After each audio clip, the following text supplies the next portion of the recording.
Hello, everyone. This is Gaylon McDowell, and this is the Meta Behind Relationships. First of all, it's good to be back.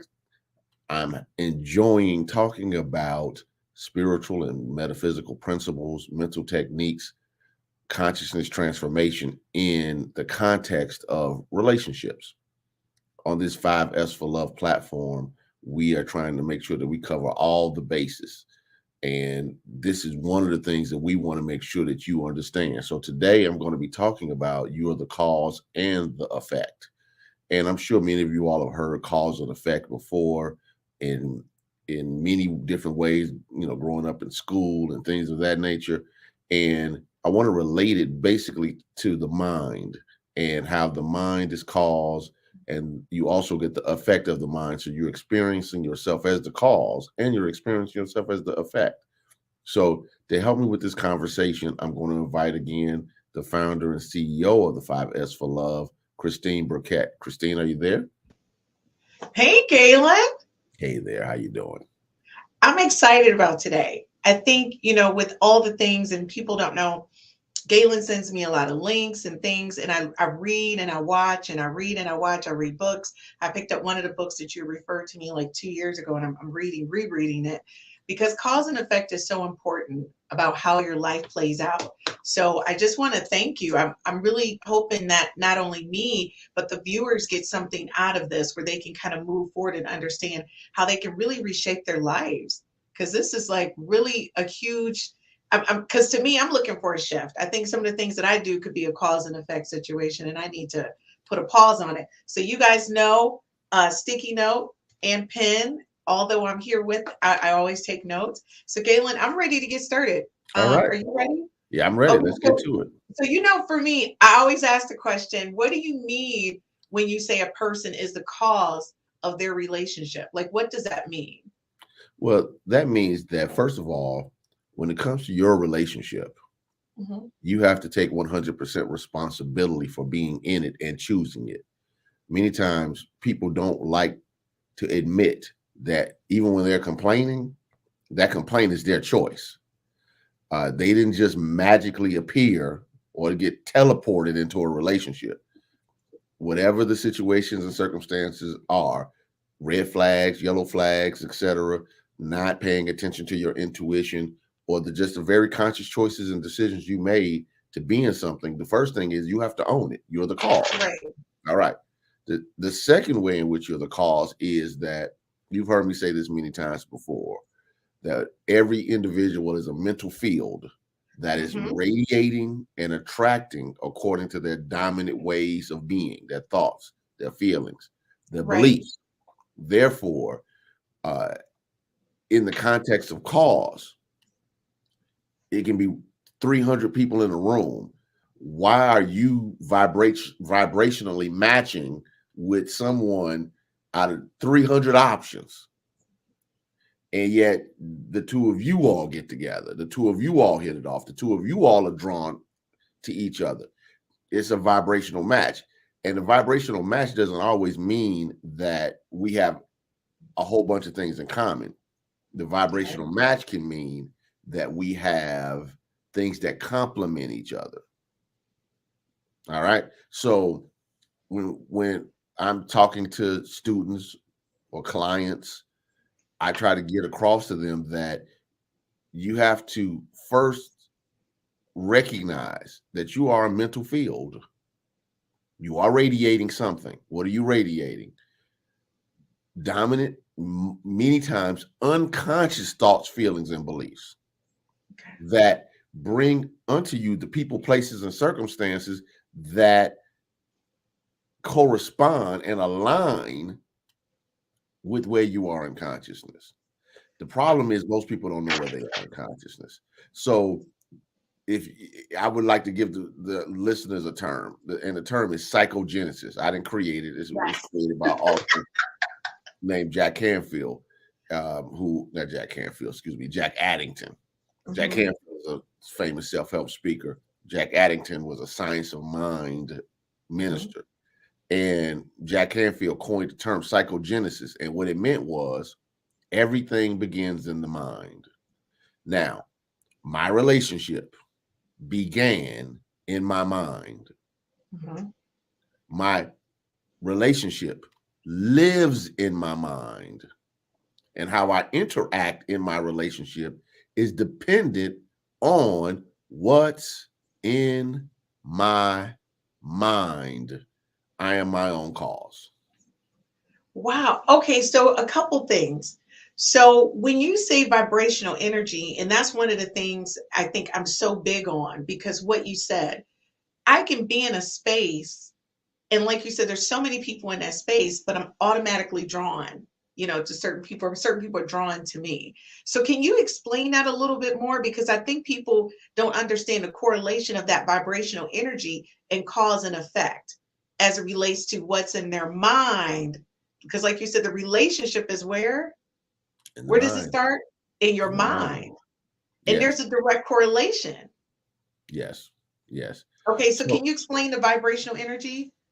well, yes. So when I say people are a mental field, it's to get them outside of the dynamic of what their five senses are telling them they are.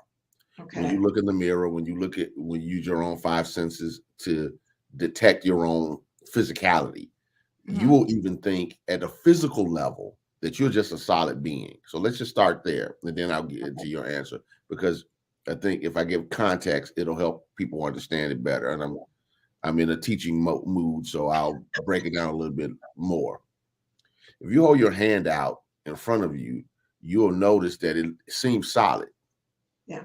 But to a physicist, it's not solid. Now you're a scientist. I know you went A to school chemist to in be a my first scientist. life. Yes. Your first life, you were a scientist. So I'm talking Yes. your talk now. And if I'm inaccurate, correct me. To a physicist, your hand isn't solid. No. It is at the molecular level, there's molecules bouncing around, vibrating at a particular level. Yeah. If you look at it with a stronger microscope, you'll see atoms, Yes. many sometimes far apart, Mm-hmm. space in between them, bouncing around as vibrational energy. You get a stronger microscope, and then that's subatomic, and then you can see the protons, neutrons, and electrons. All right, and you're like, wow, man, it's a nucleus. And you see in all the stuff we see on the cartoons and in the science books. And if you get a stronger microscope, then you get into quarks. You get a stronger microscope, and now you're dealing with what quantum physicists called the field. Some call it the God particle. They use different. They have legitimate names, but they have a nickname. They call it the God particle. Now, why am I going this deep into physics? Because at the physical level, you're not even who you think you are. All right. At the physical level, you're 60 trillion cells. You're a colony of 60 trillion cells. Yes. At the molecular level, we don't even know how many. We can't even count. At the atomic level, we can't even count. At the subatomic level, we can't even count. So even though you think you're a physical being, your aggregation or a colony of cells that a central intelligence and power or force is keeping together to present itself as the physical you. Now, that's my physicist conversation for the day. Now, if that's true for you at the physical level, What is true about you at the mental and spiritual levels? So when I tell people that they're a mental field at the Mhm. mental level, that is saying that thought is mental energy. Thought is Mental vibrational. energy. Belief is an emotion or energies at their plane of existence. So energetically, we project like an aura going out from you, extending from you, just to give Right. people a visual to match up with that which corresponds to us, even if it's unconscious. Because many times we'll say one thing, which I'm going to talk about later, but we really want something else. So vibrationally, you go into a room, and what you don't know that's happening is your field is accepting and rejecting people, places, and things energetically. That's why you can walk into a place and the vibe is off, Yeah. and you're like, I need to leave here. This isn't my vibe. Now we say things like that without ever investigating. What does that mean? What does that mean? What does that mean? I walked into places and knew automatically I don't belong here, and I leave Right. because energetically it wasn't a match. Now here's Right. the thing. That person that you might not like anymore, that you used to date or used to be married to, at one point you were an energetic match. That's like an aha moment. Hmm?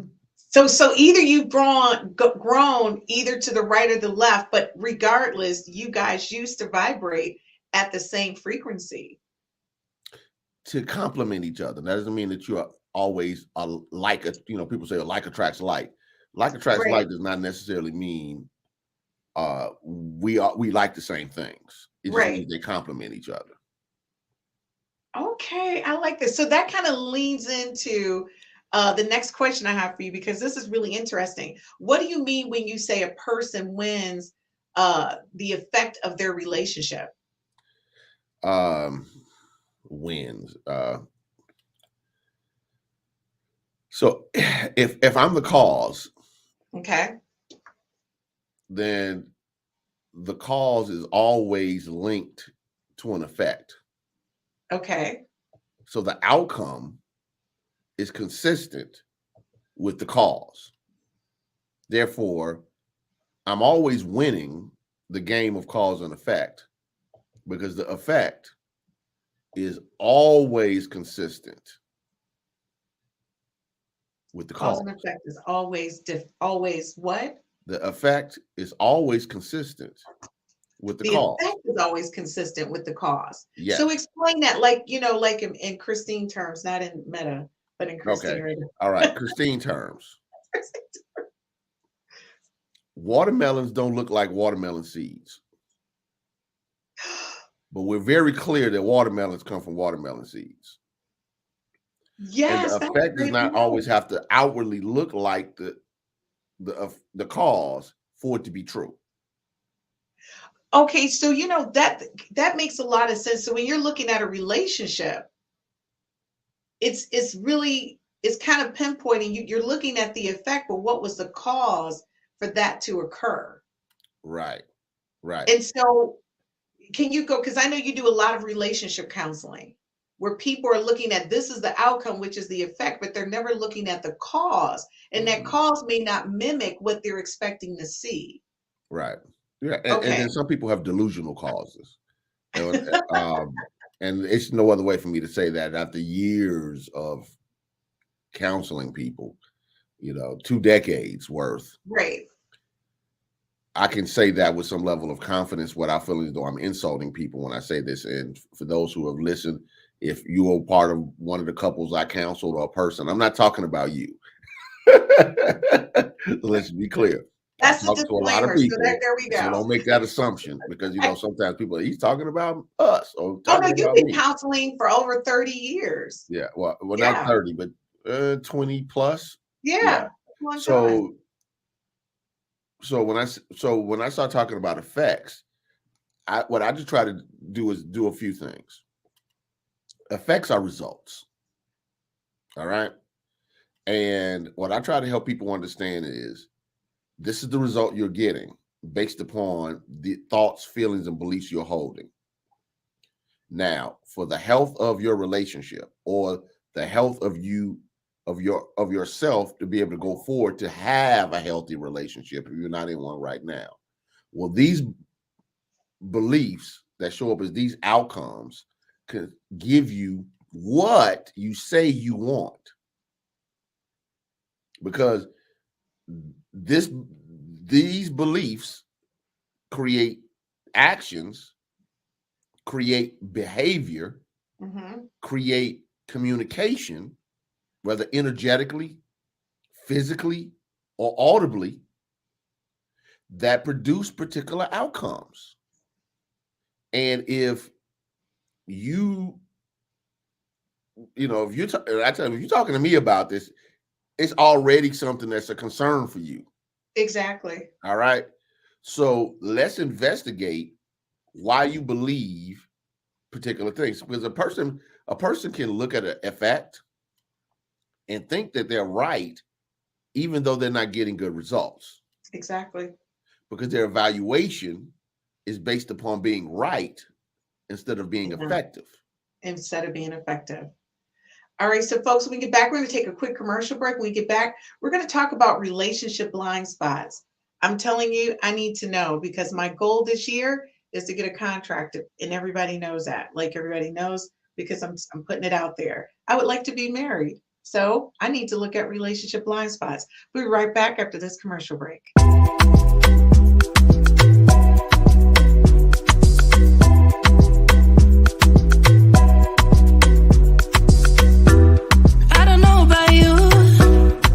Make me crazy.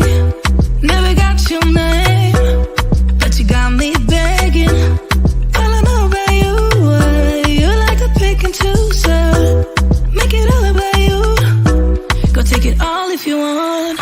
Taking the chance, stuck in my head, not gonna leave it at that. Taking the lead, feeling your heat. Just wanna give you my best. I don't even know your name, but you got me.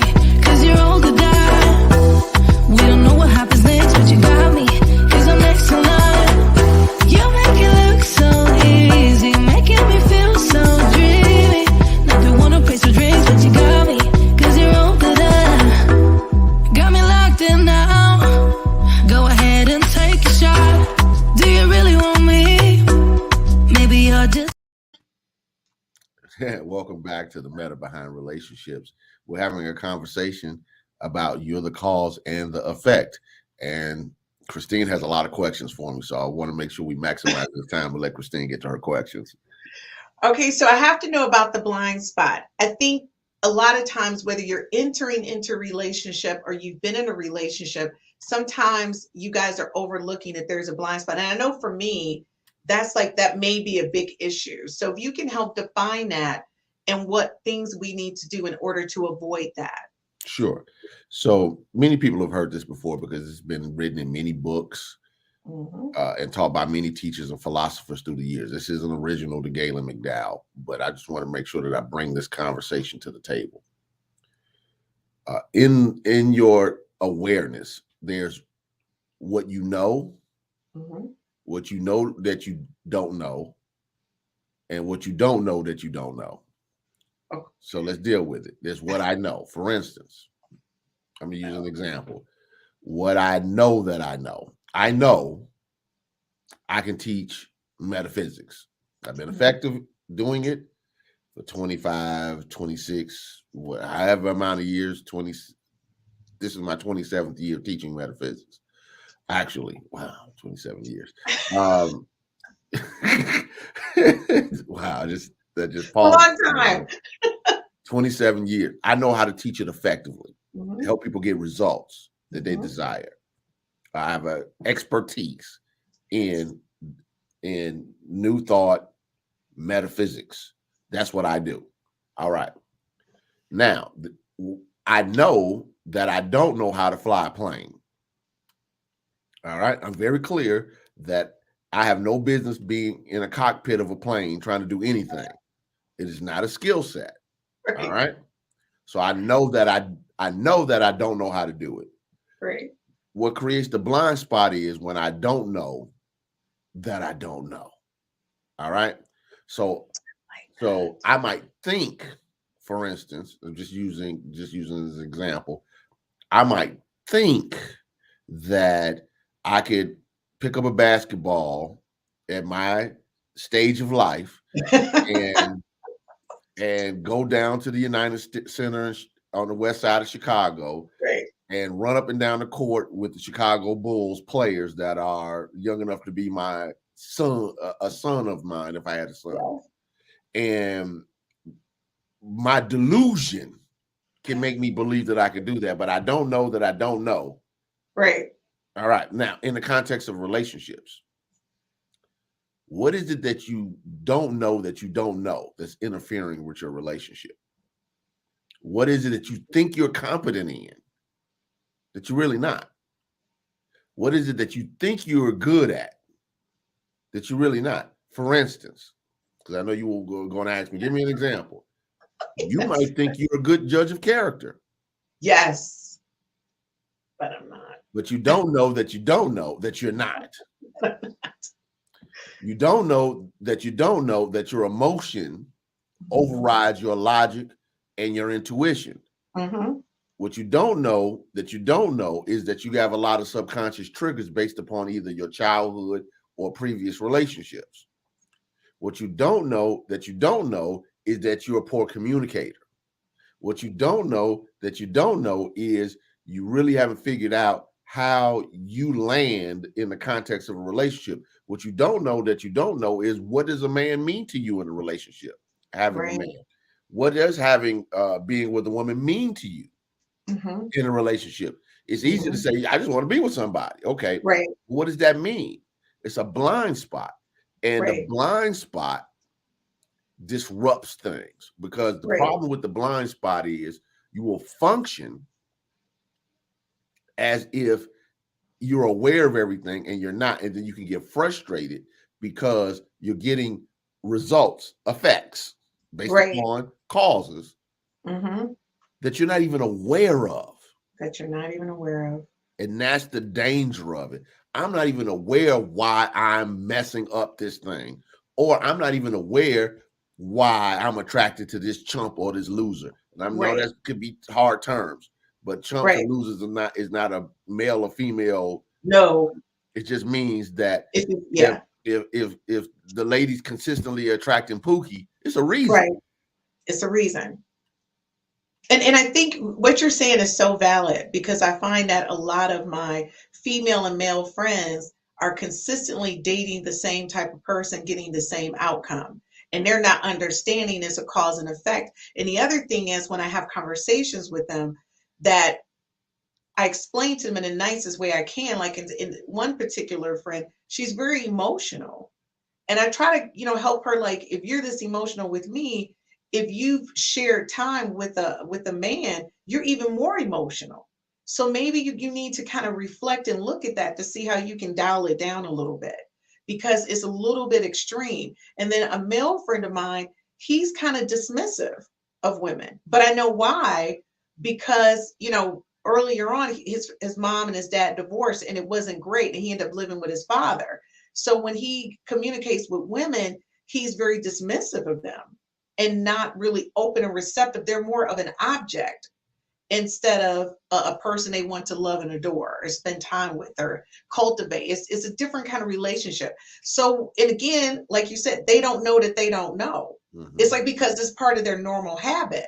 So that kind of leads into my next question, because, I'm all about my questions, is how do you change the cause to get a different effect? So if a person's doing something, they don't know they're doing it. First, how do you recognize, or do you go reflect on your previous relationships and outcomes? I don't know. Like, how does that work? Yeah, a couple of things, obviously. Besides hosting podcasts and teaching classes and courses, obviously, I work in ministry, so I'm always a big believer in getting help. I'm a big believer in that. Reach out to somebody. Sometimes your blind spot can be so strong that normal means of pulling you back, sometimes it's it's a Herculean effort, not impossible, just Herculean. So and being married to a therapist, so she's always gonna say, tell people to get therapy, but uh I have to start running her commercials. yeah, she needs some commercials on here. I have to tell her Yeah, that. she needs some commercials. So obviously I'm a big believer in getting help. Yeah. So let me just put that right out there. People have, as long as obviously I believe in competent help. Yeah. And competent help is not, girlfriend and buddy all the time. Unless you have somebody that's really, really wise that you feel as though you can trust that they'll guide you in the right action. Normally going to get somebody that's objective helps better. Mm-hmm. But on a one-on-one basis, all right, outside of the Herculean effort, a few things. One,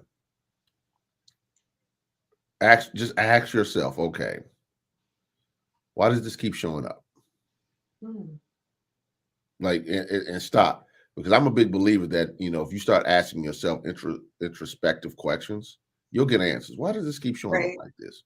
Why the same type of situation and circumstance? And don't let it go. Mm-hmm. Keep asking your mind the same question. All right. Just like you ask yourself, why is it that I can never be happy in or whatever? It'll tell you, just like that. So just keep asking yourself that question. And then you start drilling down. Why do I believe this? Like you brought us some friends and the male who had the situation with his parents. Why do I believe this? Because that belief might be based on a perception of a child that's driving an adult. All right. So you start asking yourself, why do I believe this? Is it true? Right. Okay. Is this my opinion? Is this my story? Can I separate, fact from my story? One of the things that I often tell people, and people don't like to hear this, and I even say it to family sometimes, your story is not the truth. I love that. So it doesn't go over well. But I'm me. So I'm going to say your story is not the truth. Your story is the meaning you gave a particular experience. Right. All right. Now, how do you change it? Besides those questions, I'm a big believer in what Napoleon Hill, who wrote Think and Grow Rich, he would call it auto-suggestion. Yes, he does. So in Think and Grow Rich, which I'm a big fan of, I've taught the book numerous times. Great book. Live classes. Even in church settings, because I love the book that much. It's a great book. And I'm a big fan of, just on a side note, I actually talked to it just popped in my head. Last week I actually talked to Dr. Dennis Kimbrough, who wrote the Black version of Really? I got called up with him, Oh, also, I think just telling me as a fan, and I think everyone needs to read that book at the beginning of every year. Yeah, so that's one of my favorite books. Yeah, so he wrote the Think and Grow Rich, a Black choice. Yes. But going back to which is a masterpiece in and of itself. He's rewriting it, by the way. Oh, is he? Yeah.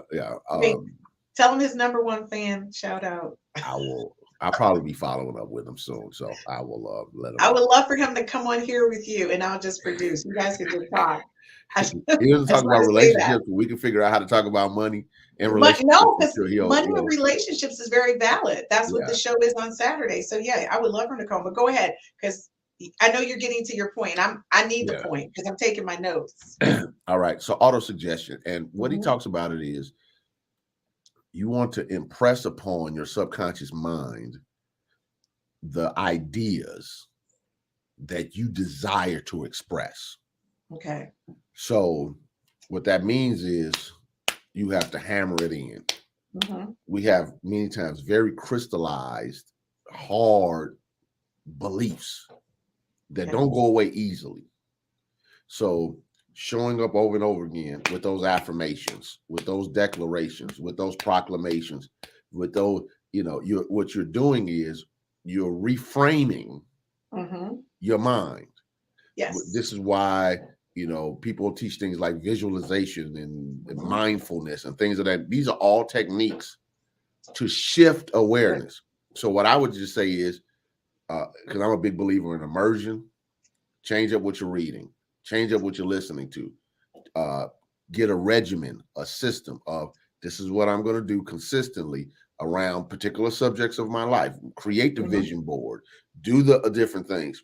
What all of these things are methods. Listen to this podcast, obviously, are ways in which you are challenging the old beliefs. Because you're challenged when you change the belief, you're changing the cause. All right. That is the note right there. And I'm going to tell you guys, Gaylon, what he says, whether it's on air or offline, if we're just chatting, if it's sending stuff to me in social media or texting me things, one of the things that I shifted was listening to meditation at night when I go to sleep. So I'm playing that instead of what I normally was doing, which was watching Murder, She Wrote. Okay. And I would fall asleep to Murder, She Wrote. So now I fall asleep to my meditation, the guided meditation. But one of the things is that in Unity, we do our I am statements. And so the I am statements really help me zoom in on the things that I really want to focus on for this year, because I'm repetitively saying them. And it's like an affirmation because I'm reading them. I am. And it's saying that this is what you are. So then in my mind, I'm conditioning myself for a different outcome. Right. And I think that what people don't understand is when you say things that you're saying, it's not just one time. You've got to be consistently practicing this in order for it to be effective, because to change your mindset is a big shift. It's not a little shift. And it's an ongoing shift. Like you said, what did you say? It's a big lift. It's a heavy lift. And people are not looking at that.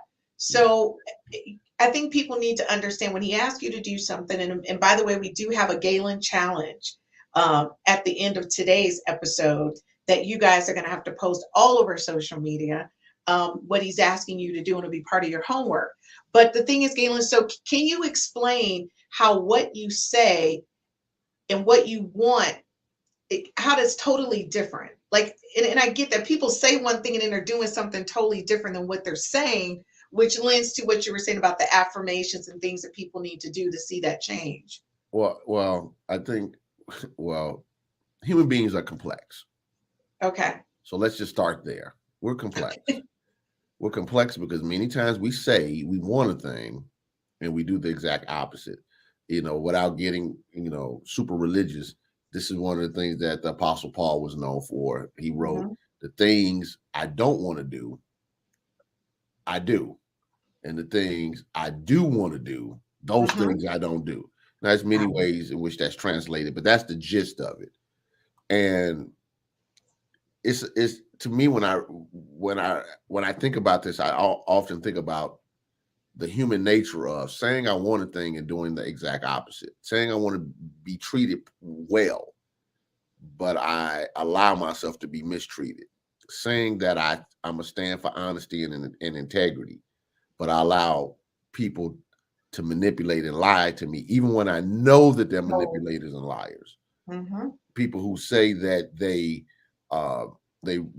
want a particular type of experience, but they have different type of people around them. People that say they want peace, joy, and love, but they're always creating chaos in their space. So what we have to evaluate in the context of relationship is, I say that I want this particular type of relationship, and I'm not going to say what somebody says they want or don't want, as long as it's healthy and nonviolent and not disruptive. Whatever floats your boat. Right. Do you? But the question comes into play is when you say you want that, and you're willing to accept everything other than that. So then I go back to you're the cause and the effect. That relationship is an effect. What you're experiencing is an effect. What is the cause that makes you verbally say, this is what I say I want, but this is what you're willing to accept? What you're willing to accept. Is there a self-esteem issue? Is there a belief issue? Is there something? So it's something we can drill down on. And let's take a quick commercial, and when we come back, we can drill down on it a little bit. That sounds great, folks. We'll be right back at this quick commercial break. And be sure when you get back, have your sticky notes and your notepad. Get it that I'm never going back. Get it that I'm never going back. I get to it first, I got you mad. I guess that when I get to it last. Get it that I'm never going back. Get it that I'm never going back. Going up, going up, going up, going up, going up, going up. Get it that I'm never going up, going up.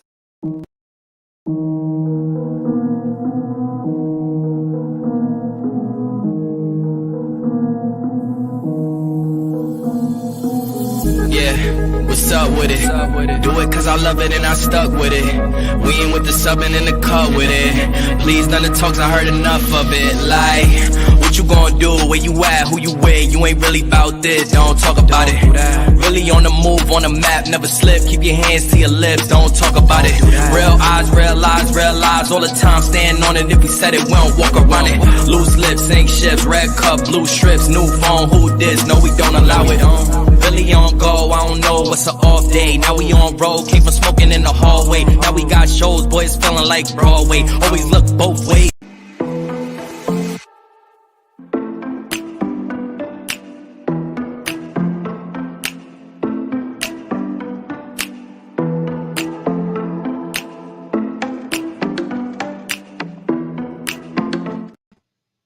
Welcome back to the matter behind relationships.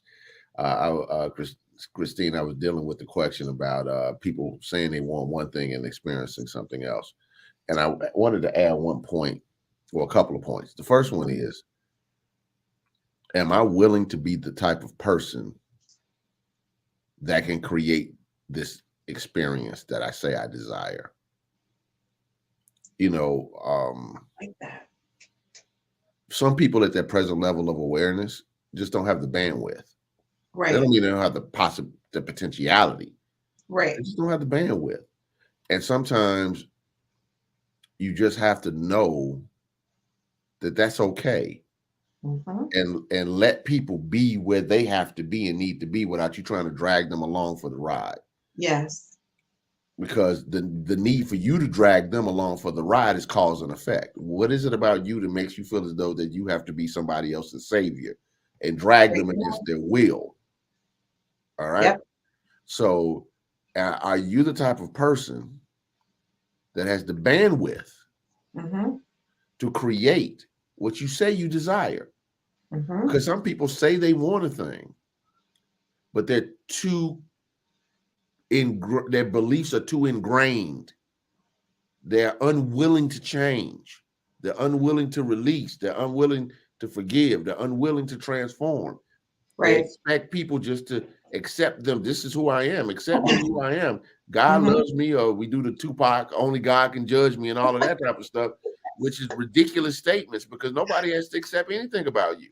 Exactly. God loves you for who you are. Right. I get to choose to be with you. It's a choice. Right. Now, some people just don't have the bandwidth, and I think that that's one of the toughest spaces to be. We understand this sometimes with children. We're like, okay, this child, any sensible parent will see a child spill something. Instead, I'm pulling this belt off and about to beat you with a chair, recognizes at that age, that child is still developing. It could be a conversation. Etc. We don't realize this is the same thing with adults. Just because a person looks good to you, smells good to you, feels good to you, does not mean that they have the mental and emotional bandwidth to be a healthy partner. And if you choose to drive through all the red lights, all right, to be with a person, then that tells you that what you want matters to you more than what's right for you. Wow.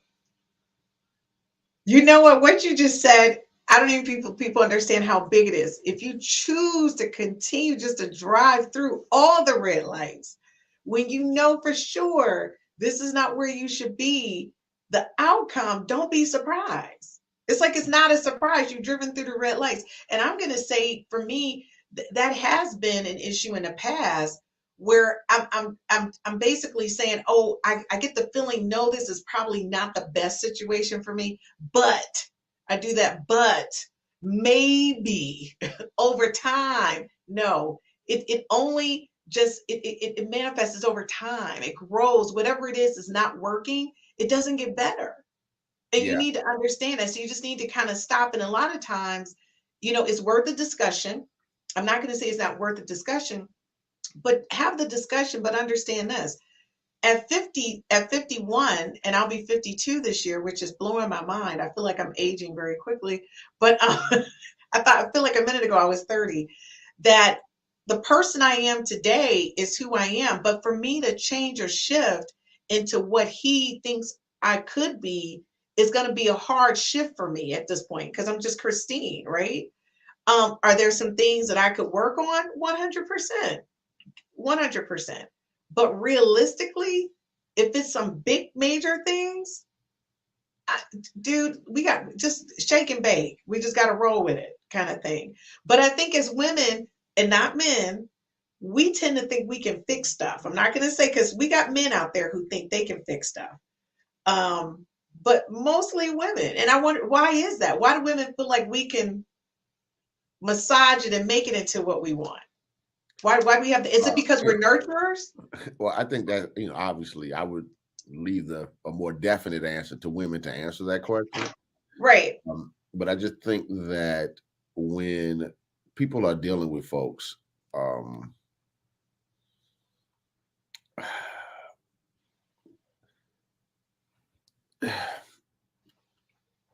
yeah, I'm trying to figure out a cycle down way to say what I'm about to say, because obviously these podcasts go everywhere and it's easy to be misunderstood and misinterpreted. Right.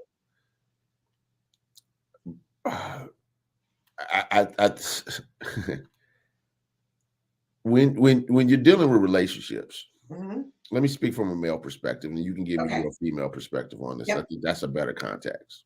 Okay. How men get dates? How do men, just talking in a heterosexual context, Right. how do men get women? Men are trained very early by not just men, by women very early. How you're perceived by your peers, Yeah. your success, whether that's athletics, money, career. I'm gonna use a term that's peacocking, meaning how do I make myself stand out? Yes. Okay, Mhm. peacock. It's the male peacocks that have the colorful feathers, not the Yes. female. It's how they attract women. Yeah. Female peacocks, rather. Excuse me. Mhm. We're taught those things very early. All right. So to get the woman or the type of women you desire, what makes you stand out? The majority of men don't date. The majority of, if you look at the statistics, you've done, think about the last 3 years Yeah. you've done just on dating research. Yeah. It's women that have, people talking about the women having out of wedlock children. Yes. It's by the same guys. The same guy got 5 baby mamas. Exactly. But that's also 5 guys who are not dating at all. Exactly. Okay. So because it's a confidence, there's a perception that you have to present yourself in a particular way to be considered a potential partner. All right. Potential partner. Now, how do you feel as though women have been trained to get men? Oh, women have been trained the total opposite. I mean, we have that peacock syndrome, but that's not what's really cultivated. What's cultivated is that you're a homemaker. Well, let me say it's a transition. So I think initially that legacy, that concept is still in men's mind that women are homemakers and, we cook, we clean, we're your support. But over the years, after the women's live moment, we've transitioned to we've got to go out, make that money, go get those degrees. We're moving and shaking. So it's like now it's like a menagerie of old school with new school thinking, and it's now we've bundled it into women empowerment, which I think that could be communicated in so many different ways. So for me, and I can only use myself as an example, I'm very old school.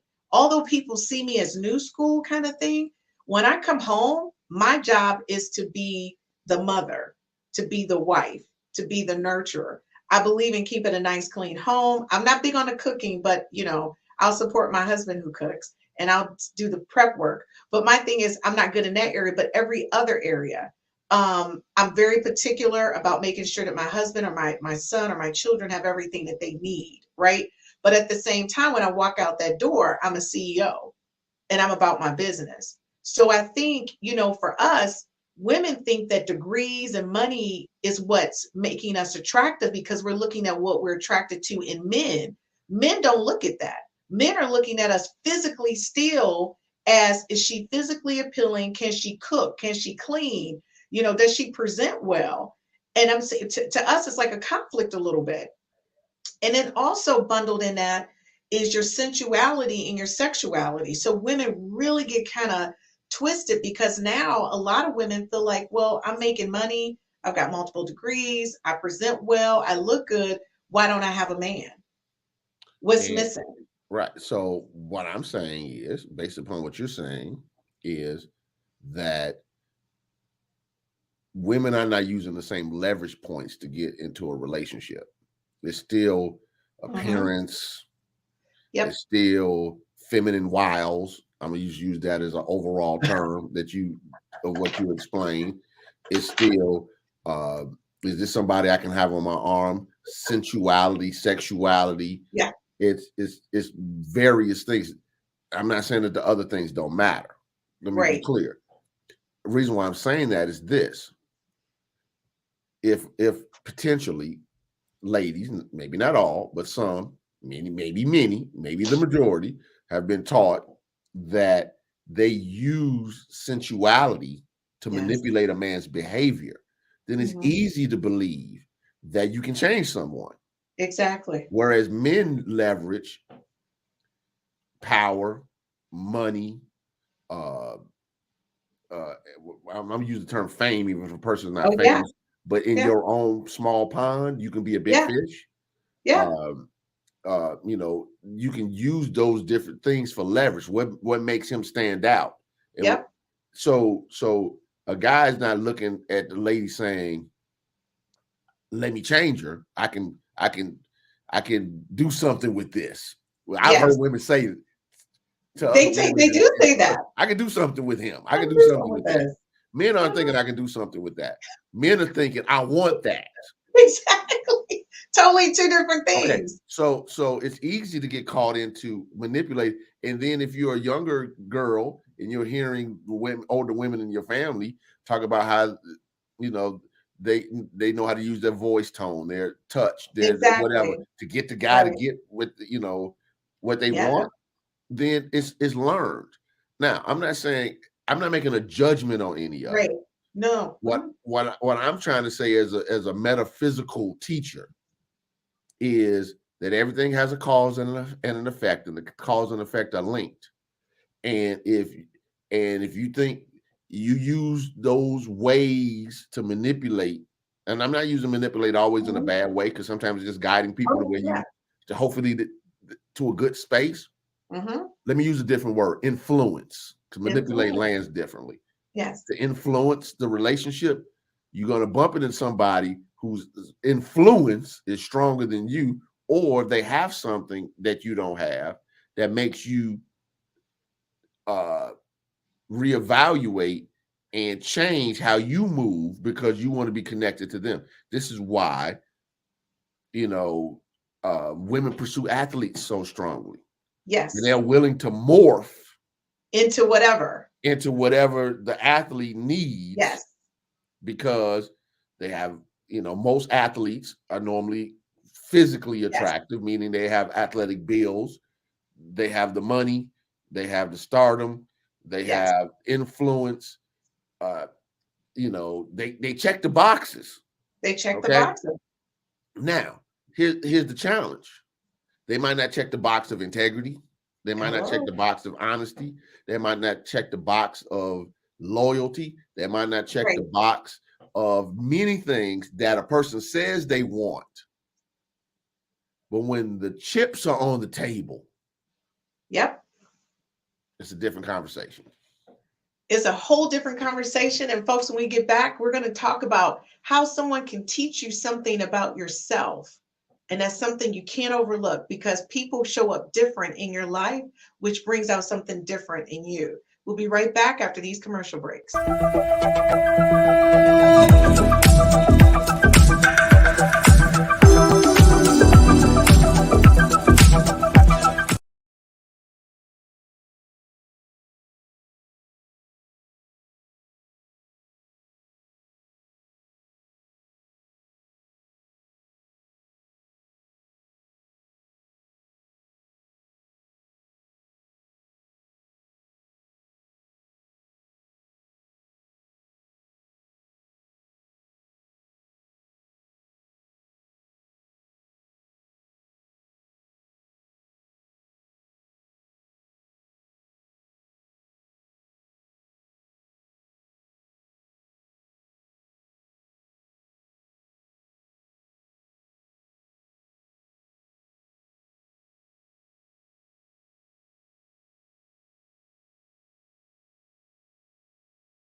Broken future, all the plans you made in your heart grew just to die.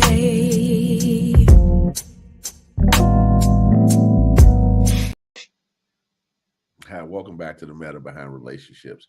So, Christine, you have another question for me.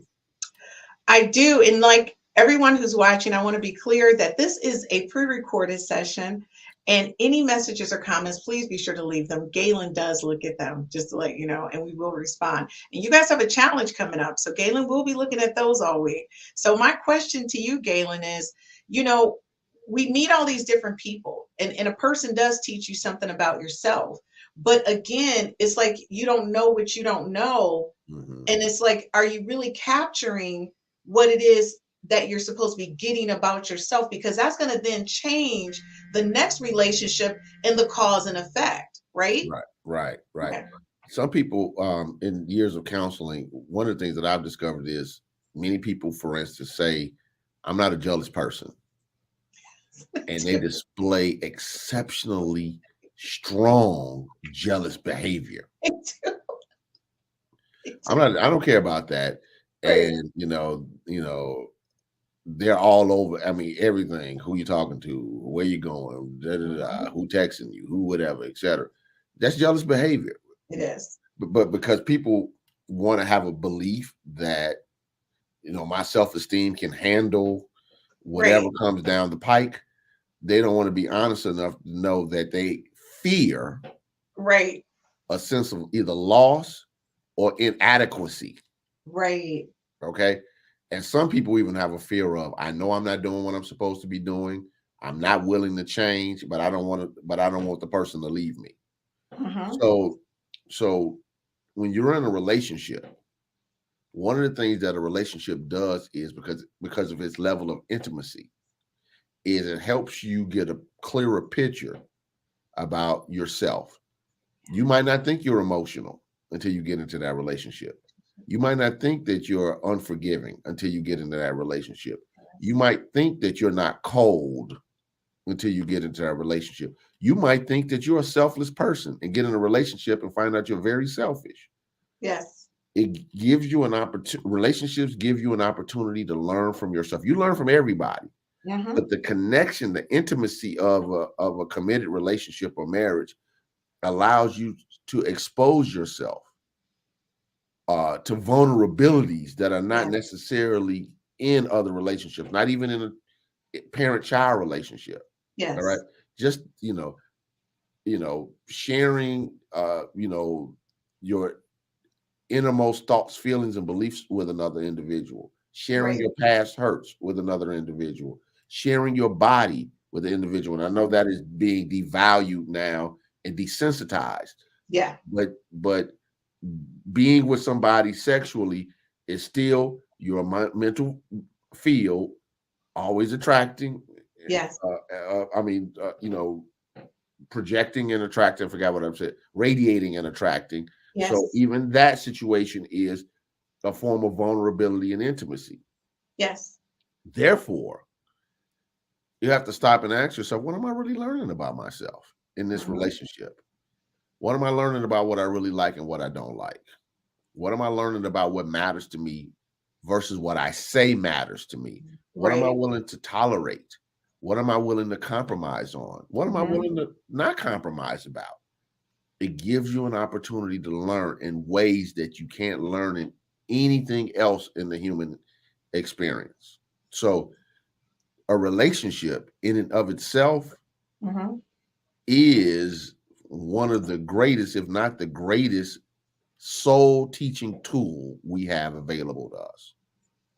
And I think people need to really take advantage of that. I think the way that I show up as my son's mom is different than the way I show up when I'm in a relationship.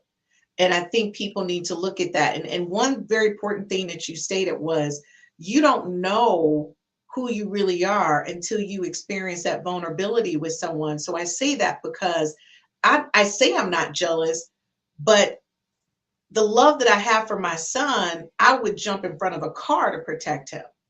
And I didn't know I had that in me until I had a child. There was nobody I was jumping in front of a car for, Mhm. right? Right. But with him, and my son is 6'4" and a linebacker, he should be jumping in front of a car for me, but I'm still mama.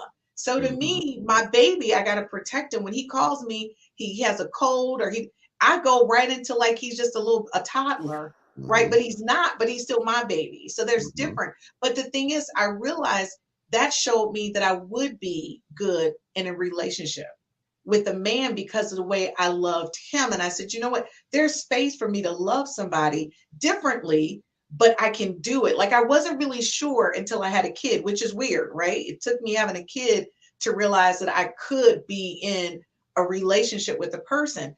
But I will say this, since I have my son, I'm looking for that on a mature relationship level that I feel that I would be jealous if someone spoke to this man that I'm in love with. But see, I haven't felt that. So to me, I keep saying I'm not a jealous person, but again, I haven't experienced that same type of energy frequency with a man. You get what Yeah. I'm saying? So I Yeah. can't say that. Well, I would just potential teachable moment. Yeah. Uh, what I would say is the context of a parent-child relationship, even with its own vulnerabilities, and I understand that is, I have a 23-year-old daughter, We 20-year-old just stepdaughter. love.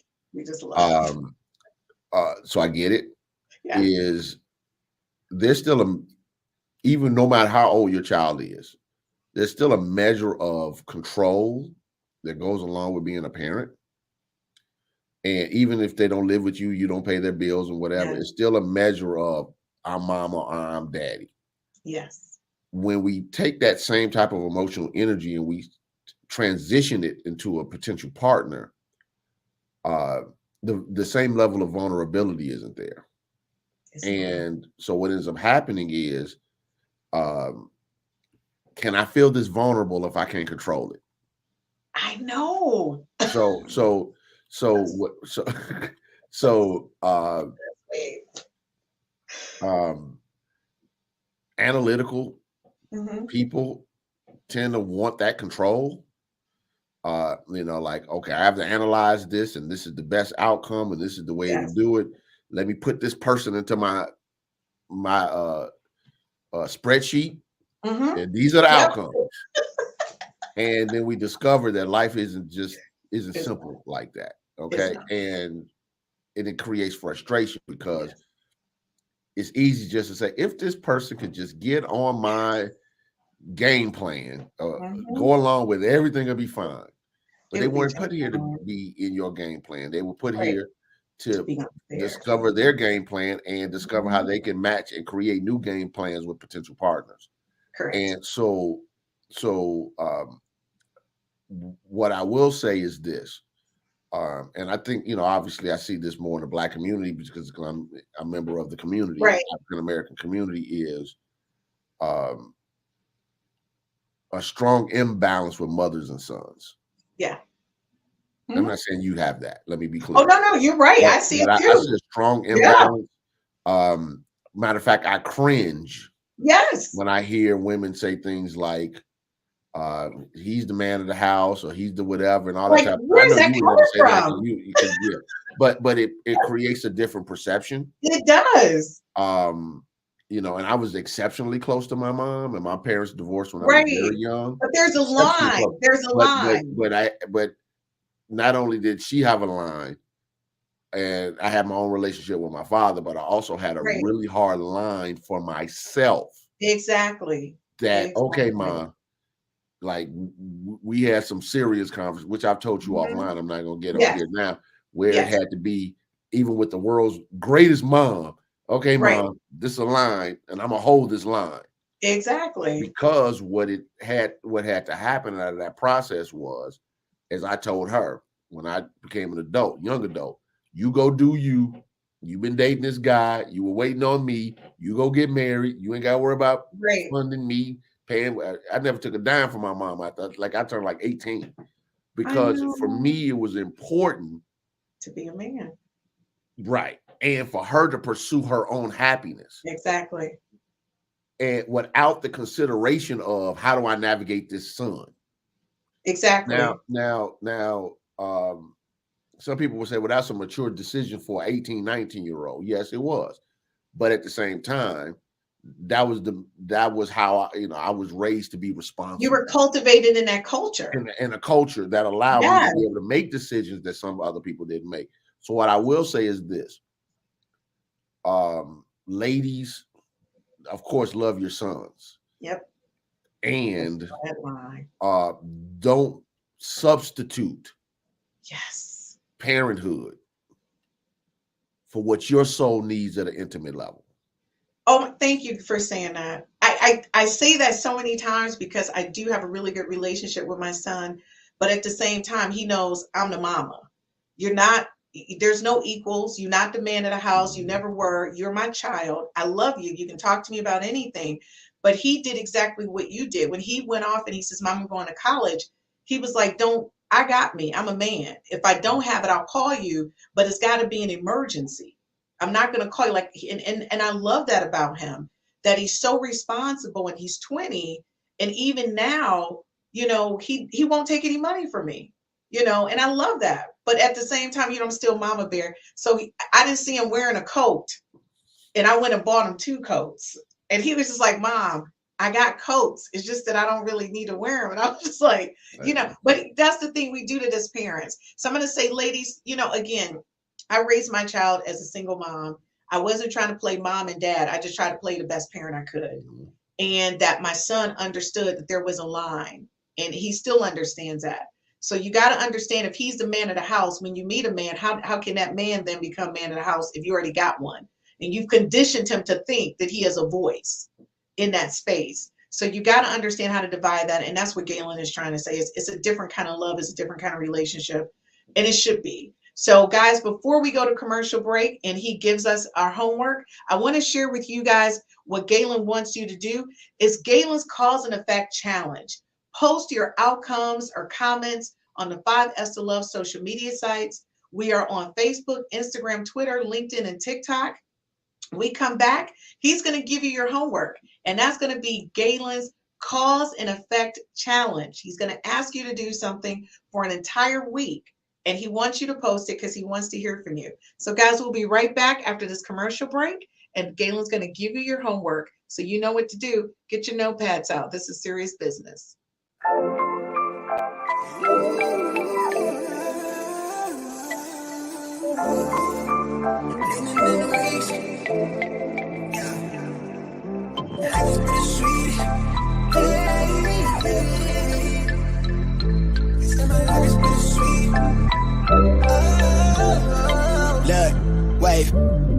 Tapped in, lately my life had a fat. I need it all.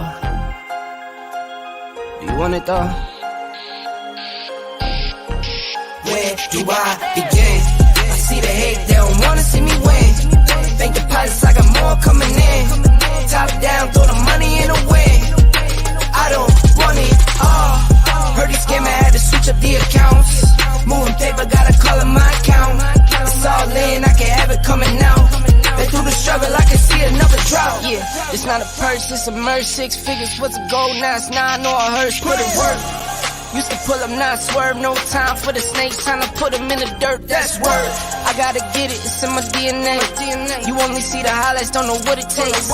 Last year, stressing, got no sleep. Now I'm right between the courts, out of nosebleeds. I see the hate, they don't wanna see me win. Bank deposits, I got more coming in. Top down, throw the money in the wind. I don't want it all. Heard he scammer, had to switch up the accounts. Moving paper, gotta call in my account. It's all in, I can have it. All right. So I have just a quick exercise for you all. A couple of weeks ago, I posted a webinar or a seminar, online seminar for called Visualize for Success on YouTube. Visualize for Success. And what I did was I went through the mental techniques of how do you visualize, how to use your power of imagination to manifest desires. And I also talked about how to create vision boards, or an alternative to a vision board, which is a treasure map, which is it's more of a spiritualized version of a vision board. And I also talked about the visioning process. How do you call forth that higher inspiration? How do you get connected to your intuition? How do you get your spiritual guidance?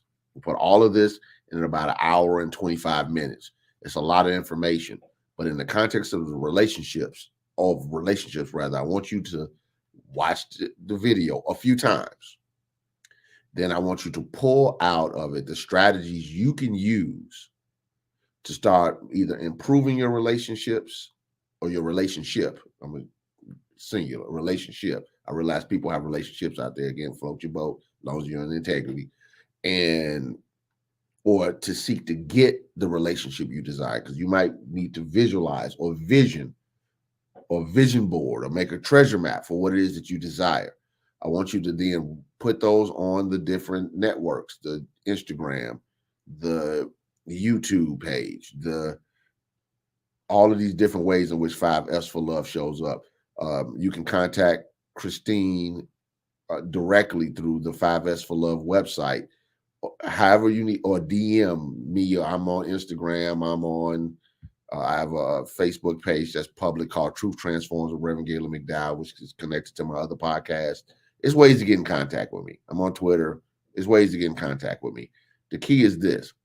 I want to be able to see publicly, if it's okay, how you're using the techniques so other people can see the value in it. If it's something that's private that you don't want to share, I understand you can reach out to Christine or me, and we'll make sure that we reply properly. But if it's something you can publicly state, yes, this works for me. Yes, I agree with this. Yes, I did it. Yes, I watched it. This is what I got out of it. I would greatly appreciate it. So that's your homework for the week.